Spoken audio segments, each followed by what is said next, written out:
As our nation's new leaders took the oath of office, history was made as Kamala Harris became the first woman to occupy the seat of the vice presidency. One local elected official is embracing the progress and reflecting on her own firsts. Kimberly Brown highlights the connection.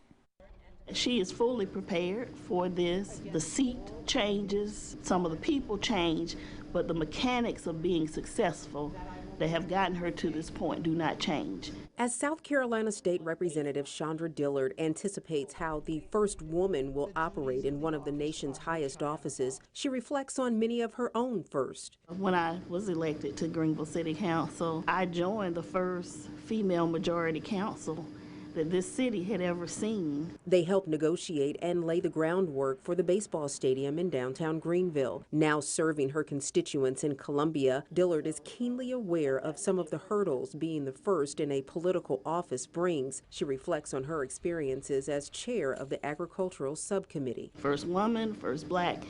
Those guys had a heck of a time trying to decide what to call me. As Wednesday's inauguration in Washington took place under heavy security, Representative Dillard is working from home this week because of threats that extended across the nation. We changed the rules last week where we could work virtually in order to hopefully keep everyone safe. As Kamala Harris is sworn in as the 49th Vice President of the United States, more than 300,000 women celebrate and claim her as their sorority sister. Kamala Harris is a member of Kappa Sorority Incorporated, and I am as well. Membership stretches through 50 states and 55 nations. Pink and green are their colors, and a string of pearls signify the unity of this 113-year-old organization. Talk about service to all mankind in the White House. I mean, she will truly be living out that motto that we have. Representative Dillard is confident that Vice President Harris will fight for justice for all. This is a high moment today,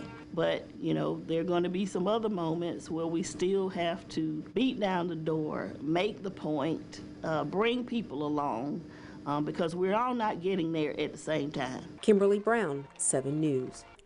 Representative Dillard was elected to Greenville City Council in 1999 and assumed state office in 2009.